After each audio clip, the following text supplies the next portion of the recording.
रामकृष्ण हरी. श्री स्वामी समर्थ. मित्रांनो, जे स्त्री व पुरुष कुत्र्याला ही एक वस्तू खायला घालतात ते नशीबवान ठरतात. अशा व्यक्ती आयुष्यात प्रत्येक कार्यात यशस्वी होतात. त्यांना कधीच धनसंपत्ती पैशांची कमतरता भासत नाही. अशा व्यक्तींचे भाग्य उजळतं. तर कोणता आहे तो पदार्थ जो कुत्र्याला खाऊ घातल्याने मनुष्य भाग्यवान ठरतो? चला जाणून घेऊयात. पण त्यासाठी व्हिडिओ हा शेवटपर्यंत नक्की पहा आणि चॅनेलवरती नवीन असाल तर सबस्क्राईब करा आणि व्हिडिओला एक लाईक करून कमेंटमध्ये श्री स्वामी समर्थ नक्की लिहा. भगवान शिव सांगतात की जर एखाद्या माणसाला कुत्र्याला खायला देण्याचे हे 8 फायदे माहीत असतील तर तो कधीच दुःखी होणार नाही, तो कधीच गरीब राहणार नाही. नमस्कार मित्रांनो, कुत्र्याला अन्न खाऊ घालण्याचे काय फळ मिळते हे भगवान शिवानी सांगितले. एकेकाळी भगवान शिव कैलास पर्वतावर बसले होते. तेव्हा माता पार्वतीने भगवान शिवांना विचारले, स्वामी, मला हे जाणून घ्यायचे आहे की कुत्र्याला अन्न खायला दिल्याने माणसाला काय फळ मिळते. तेव्हा भगवान शिव म्हणाले, हे देवी पार्वती, कुत्र्याला अन्न खाऊ घातल्याने माणसाला 8 फायदे होतात आणि जेव्हा जेव्हा एखाद्या व्यक्तीला त्या फायद्याबद्दल माहिती होते तेव्हा त्याचे जीवन धन्य होते आणि त्याला आयुष्यात कधीही दुःखाचा सामना करावा लागत नाही. जो कोणी पृथ्वीवर कुत्र्याला अन्न खायला देतो त्याला 8 लाभ होतात आणि त्याला मृत्यूनंतर मोक्ष प्राप्त होतो. एखाद्याला शिव्या देताना कुत्र्याचे नाव माणसाच्या जिभेवर सहज येते, पण कुत्र्याचे नाव बदनाम होते. पण कुत्र्याच्या जीवाची एवढीच किंमत आहे का?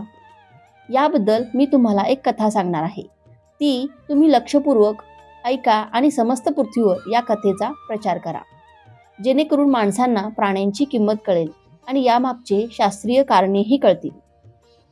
भगवान शिव म्हणाले, हे देवी पार्वती, एकेकाळी एका जंगलात एक काळवीट होती आणि रंगीबेरंगी एक कुत्रा होता. तो खूप असहाय्य होता आणि तो भुकेला आणि तहानलेला होता.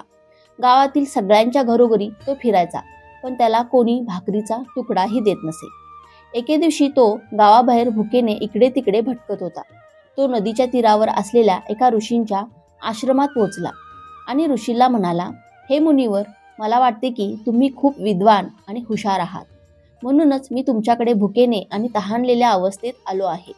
मला एखादा भाकरीचा तुकडा द्या जो मी माझी भूक भागवण्यासाठी खाऊ शकेन. तेव्हा ऋषी म्हणतात, अरे हंस, गावातल्या कोणीही तुला भाकरीचा तुकडा दिला नाही का? भगवान शिव म्हणाले, हे देवी पार्वती, कुत्रा ऋषींना म्हणाला, हे ऋषी, मी तुम्हाला काय सांगू, माझ्या बोलण्यावर तुमचा विश्वास बसणार नाही. ऋषी म्हणतात, हे हंस, मला सांग, मी तुझ्या बोलण्यावर नक्कीच विश्वास ठेवेन. आणि मग कुत्रा म्हणतो, ठीक आहे मुनिवर, मी तुला माझा भूतकाळ सांगेन. कुत्रा ऋषींना म्हणाला, हे ऋषी, या जगतातील लोकांना आमच्यावर दया करा. आम्हाला घर नाही, निवारा नाही, म्हणूनच हिवाळा, उन्हाळा आणि पावसात आम्ही असेच भटकत राहतो. आम्हाला लिहायचे वाचायचेही कळत नाही. आम्हाला तुमच्यासारखी शिस्तही माहीत नाही. आम्हाला तुमच्यासारखे कसे बोलावे हे देखील माहीत नाही. हे आमचे दुर्दैव समजा. पण आम्हालाही तुमच्यासारखी भूक लागते. दुखापत झाल्यावर आम्हालाही दुखतं. तुझ्यासारखं रडायचं आम्हालाही कळतं. या तिन्ही गोष्टींमध्ये आम्ही तुमच्या बरोबरीचे आहोत, म्हणून आमच्यावर दया करा. यापुढे आम्हाला त्रास देऊ नका. देवाने आम्हाला त्रास देऊन पाठवले आहे, त्यासोबत तुम्ही लोक आम्हाला त्रास देता. आम्ही तुमच्यासारखी माणसे नाही, आम्ही आश्रित प्राणी आहोत. जेव्हा आम्ही जन्मालो तेव्हा आमचे डोळे आणि कान बंद होते. त्यावेळी जसं तुमच्या जन्माच्या वेळी नाच गाणं वाद्य वाजवून आनंद साजरा केला जातो, तसंच आपल्या जन्मीही झाला असावा असं म्हणता येणार नाही. मी मनात विचार करत होतो की मी एका मोठ्या घरात जन्मलो आहे, पण जेव्हा मी माझे डोळे उघडले तेव्हा मी पाहिले की आमची आई, जिला तुम्ही लोक कुत्रे म्हणता, ती राखीच्या ढिगाऱ्यात तिच्या 5 मुलांना छातीशी धरून पडली होती. आम्ही 5 भाऊ होतो. मी लहान होतो, त्यामुळे मी अशक्त होतो. आई आमच्याकडे क्वचितच यायची, कारण तिला स्वतःच्या जेवणाचीही व्यवस्था करायची होती. जर तिने खाल्ले तर आम्हाला दूध मिळत असे.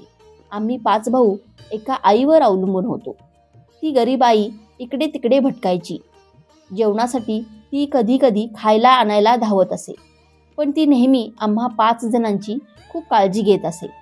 शेवटी ती आमची आई होती. ती रात्रभर जागून गावात पहारा देत असे. आई गावातील शेतकऱ्याच्या शेतात उभी असे. पीक खायला कोणी आले तर आमची आई त्याला पळवून लावायची. गावकरी लोकांसाठी इतकं करूनही कोणी आमच्या आईला खायलाही दिलं नाही. आमच्या आईला अन्नासाठी घासाघीस करण्यास भाग पाडले गेले. कितीतरी वेळा लोक तिला लाठ्या मारून हाकलून देत असत. ती गरीब आई त्या दिवशी पोटात भुकेने जळत होती. शेवटी ती आई म्हणून जगली.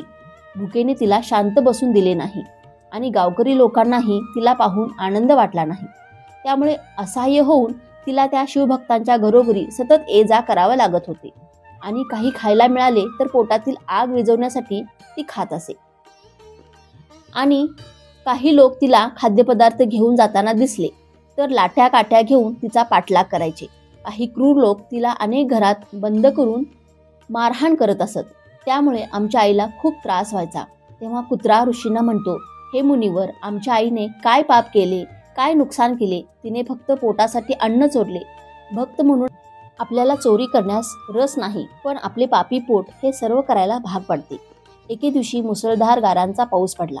थंड वारा वाहत होता आणि त्या थंडीत आमचे 3 भाऊ गारठून मेले. त्या दिवशी आमची आई खूप रडली, पण माणसांना आमची वेदना समजली नाही. मग कुत्रा म्हणतो, हे मुनिवर, आता फक्त आम्ही दोघेच उरलो होतो. आमची आई आम्हा दोघांची चांगली काळजी घेऊ लागली होती. मग एके दिवशी त्याच गावात एका साहेबांच्या घरी मेजवानी चालू होती आणि अनेक प्रकारची मिठाई तयार होत होती. त्या साहेबांच्या घरी अनेक पाहुणे आले होते.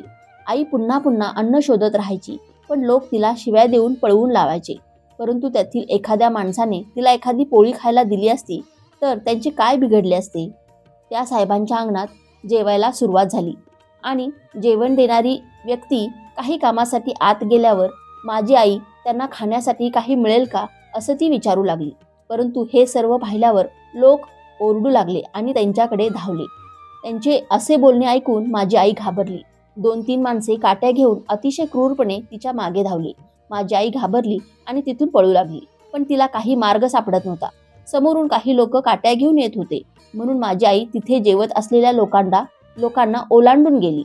हे मुनिवर, माझ्या आईला बाहेर पडताना इतके आश्चर्य वाटले नाही की लोक तिथे मेजवानी करत आहेत, परंतु तिला हे पाहून आश्चर्य वाटले की ते सर्व जेवण करत असलेले लोक उभे राहिले. त्यांनी खाणे बंद केले आणि कुत्र्याने ओलांडल्यामुळे अन्न खराब झाले आहे असे म्हणू लागले.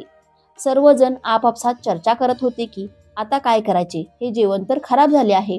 ज्यांच्या घरी मेजवानी होती ते साहेब ढसाढसा रडायला लागले. काही लोक म्हणत होते की कुत्रीच्या उड्या मारल्याने जेवण कसे खराब होऊ शकते? त्याने आपले तोंड अन्न किंवा पानात ठेवले आहे का? त्याने फक्त अन्न ओलांडले आहे, तर अन्न खराब कसे झाले?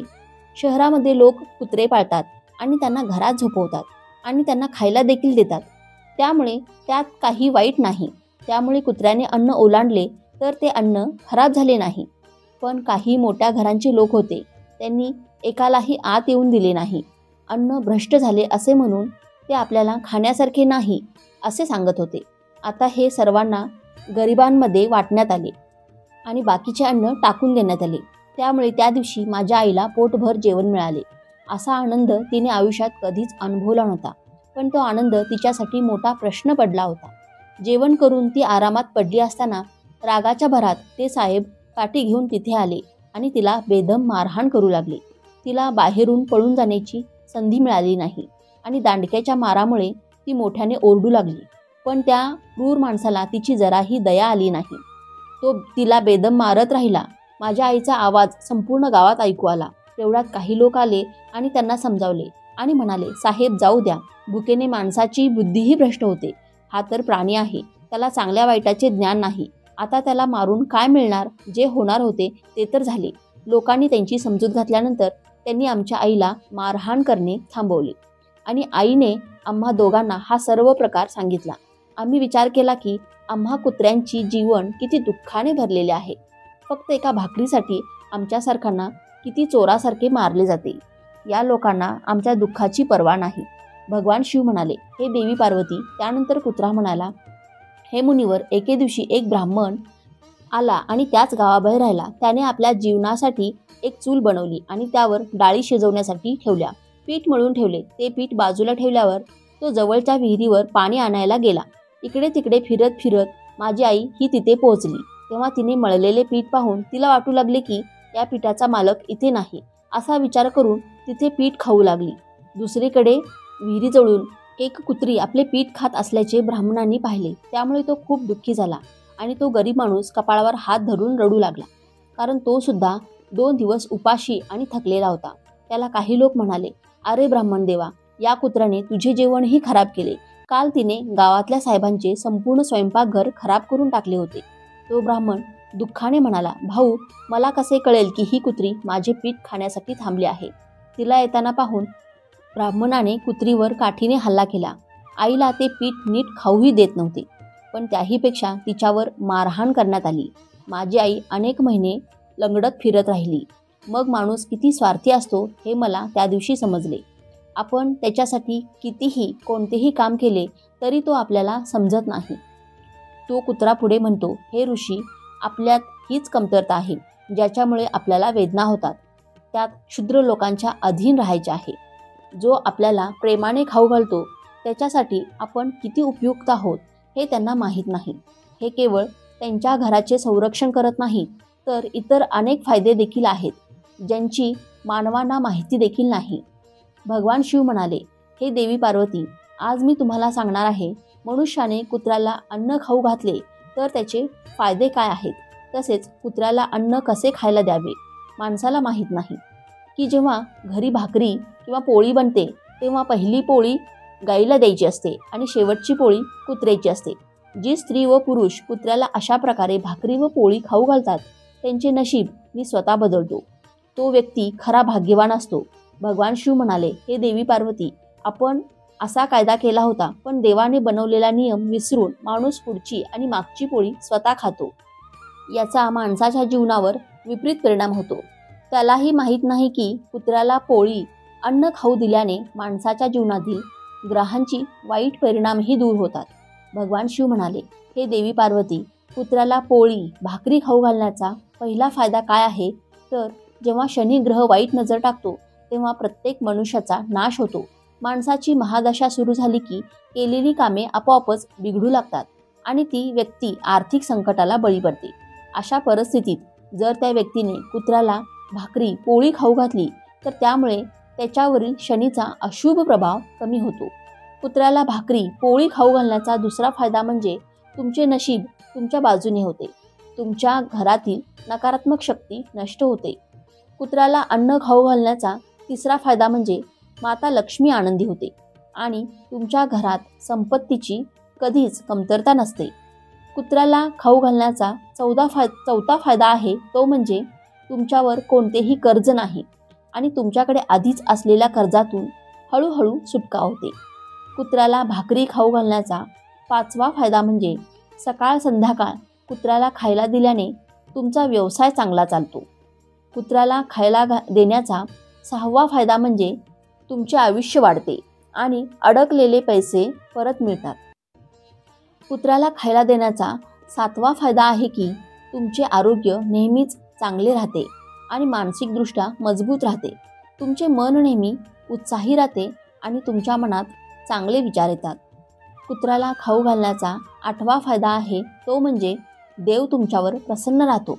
कारण देव सर्व प्राणीमात्रांची काळजी घेतो आणि जो सर्व प्राणीमात्रांवर दया करतो त्याच्यावर देव नेहमी प्रसन्न राहतो. देवाचे आशीर्वाद सदैव त्या कुटुंबावर राहतात. त्यामुळे कुत्र्याला अन्न खायला देताना ते मनापासून द्या. तर अशा प्रकारे भगवान शिव माता पार्वतीला कुत्र्याला खाऊ घालण्याचे 8 फायदे सांगतात. जो कोणी कुत्र्याला अन्न खाऊ घालतो तो त्याला हे 8 फायदे नक्कीच मिळतात. हा माहितीपूर्ण व्हिडिओ तुम्हाला उपयुक्त वाटला असेल तर व्हिडिओला एक लाईक नक्की करा आणि चॅनेलला सबस्क्राईब करून आम्हाला प्रोत्साहित करा. तसेच हा व्हिडिओ संपूर्ण पाहिल्याबद्दल आपणा सर्वांचे मनपूर्वक आभार. धन्यवाद. श्री स्वामी समर्थ. रामकृष्ण हरी. जय श्रीराम. जय श्री हनुमान. जय श्री कृष्ण. जय माता लक्ष्मी.